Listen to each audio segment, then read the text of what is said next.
Hello everyone, winter has well and truly arrived now. We've had a little bit of rain over the last few days. It's raining over the hills over there. In a change from the usual, we're not going to be hedge cutting today.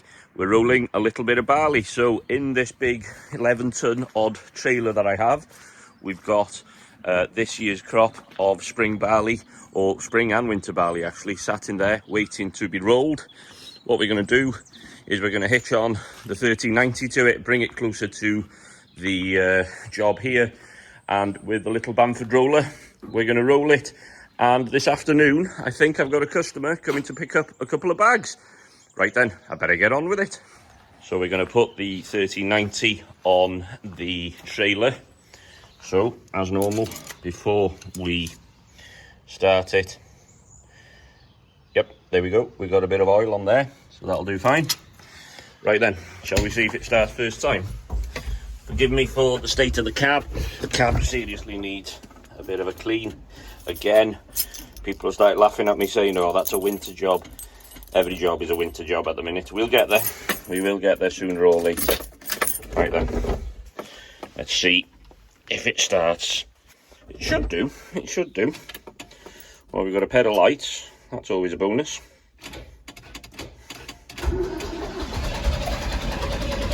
Come on, Gil. There we go. We're off. Go on. There we are. Lovely. Engine light is out.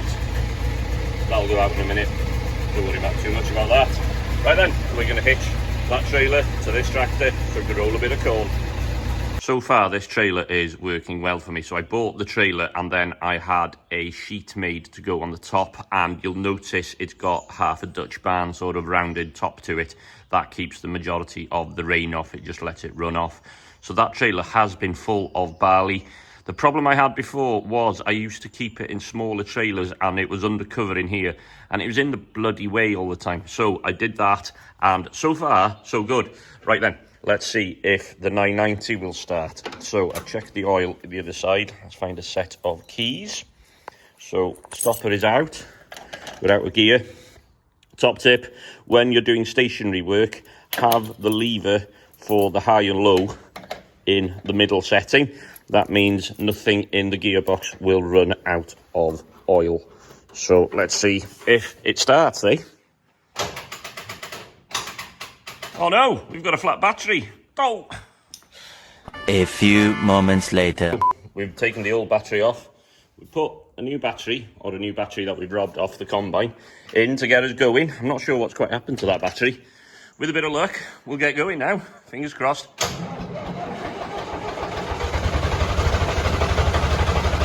Come on, Gil. There we are. Brilliant. We're off.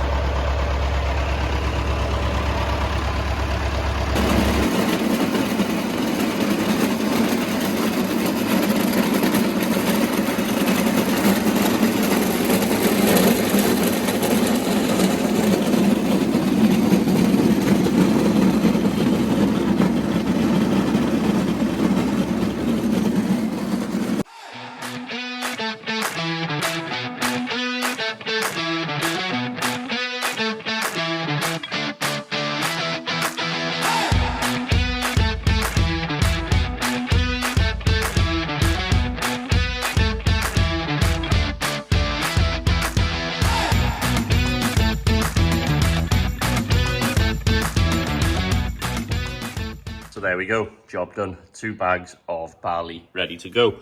Before we go home, we better give this a service as it's just turned 100 hours. Right, okay, so we're going to change the oil in the tractor. So first job is, while the engine has been running and everything is nice and warm, to drain the engine oil out of the engine. Trying to get it in the bucket and not all over the floor. Let's see if we can do it. Right, there we are. Put that there out the way. While that is draining, what I'm going to do is change the engine oil filter as well. And just grab a piece of rag and give my hands a quick clean. So with a 5/8 spanner, we undo this bolt here, which holds the filter housing in place. So people ask me, or people make fun of me really, for using David Brown's and, oh, they're not very good and they're not reliable, and all that type of stuff. I don't find them too bad at all, and I think a big reason for that is this: change the oil regularly. Engine oil and filter costs relatively very little. It's a shame that they put this on its side here, because it does spill all over the chassis. So there we are, we've taken the canister off, and there is a cartridge filter, which we're going to throw away and put a new one in. So we're going to let that engine oil drain, and while that's doing that, we've got a new clean filter, which we'll use in a minute. And in the box comes an O-ring.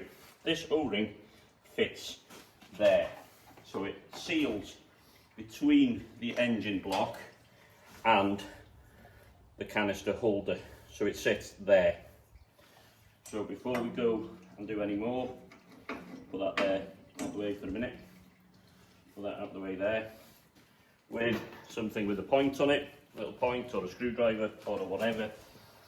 We pick out the old rubber O-ring like that. So there's the old one, that needs to be thrown away, and then we get the new one and gently work it into place. Try not to damage it, and absolutely try not to let it twist, so it goes there nice and square all the way around. Like that. There we go. Just push it into place a little bit, all the way around. Brilliant, there we are. Right, that can be thrown away. Just going to mop up the most of the engine oil that's spilled here. Like that. Just tidy the job up a little bit. It's such a shame they put the toolbox under there. It's such a silly idea. I don't know why they thought that. But there we are. So it is. Nothing's perfect. So we take the filter housing, we put the filter in. There's no right way to put it. And then we screw it onto the engine block where it was, making sure that the housing sits in the cutout on the engine block, so it sits nice and tidy against the engine block, just squeezing that rubber O-ring that we've just fitted.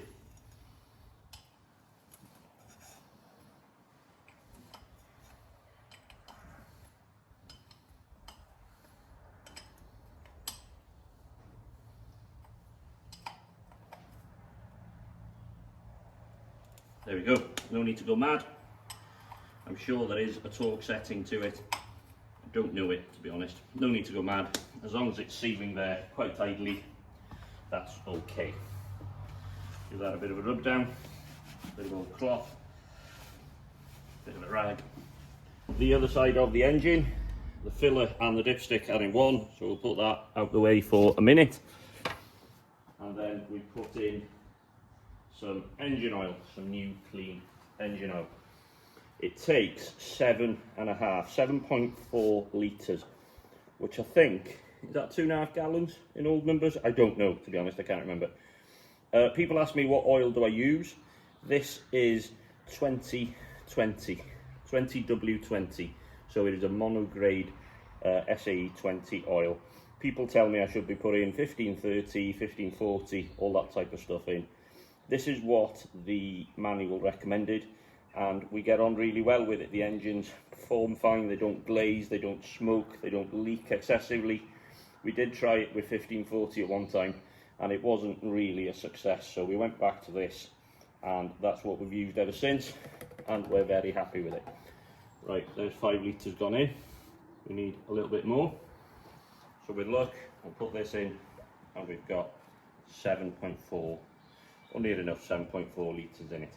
I don't really mind if there's a little bit more, because the engine will be empty, the filter housing will be empty. I'm sure it'll find its way to somewhere. So we'll put this in, we'll dip the dipstick, and we'll see where we are.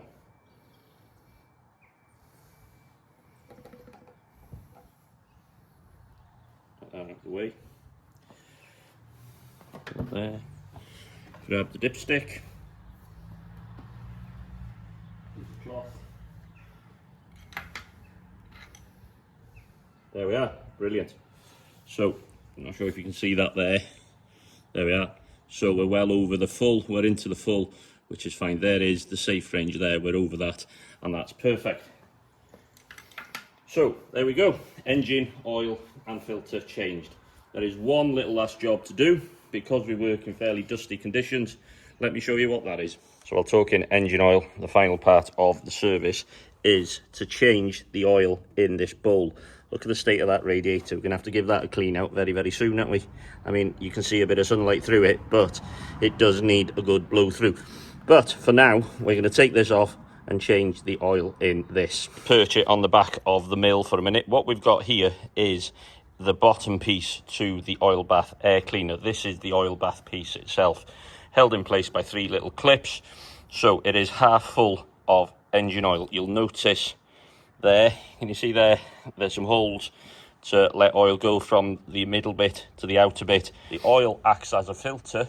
It grabs any dirt, dust, imperfections and whatever, and keeps it in the oil, and then clean air then goes into the engine, so you don't get dust and the like wearing your engine out. The sticker on the side says you change it every week. Truthfully, I don't do that. I change it every time I change engine oil. So what we're going to do is pour this away, give it a clean, and put some fresh in. So there we go. We've poured the oil away, and you can see there's a load of sediment and dirt and crap and rubbish that is just held and sat in the bottom of the bowl. So before we put the bowl back, we're going to give it a good clean, get all that type of rubbish out there, and then clean oil back into the engine. So one thing you need to remember, see that there that says exact oil level. When you refill this, put it on a level surface and refill this with oil into there, which will run through the holes into the middle, up to that level. No more, no less. If you put more, it will draw oil into the engine, and that won't do it any good. If you don't put enough, air will fly past it and it won't do its job. It is dead important that you fill it to there, no more, no less. Right then, let's give this a clean. So what I'm doing now is filling it up with clean engine oil, up to, as I say, that level, no more, no less. No pressure. A little bit more. Up to the mark. Smidge more. There we go, we're there. That's where we leave it, at the mark. So what we should also do is just give this a bit of a check. This is a mesh filter. Just give that a bit of a clean. What I will occasionally do is just throw a splash of petrol in it and throw a match on it and walk away and just let any of the crud burn from there. However, in this instance, it's not too bad, I don't think. It's pretty clean. We can see a bit of daylight through it, and I'm sure this will do until next time. Right then, let's put everything back together. So there we go, job done. The 990 has had a service, and we've rolled a couple of bags of barley ready for a farmer to come and collect it. So, very final job.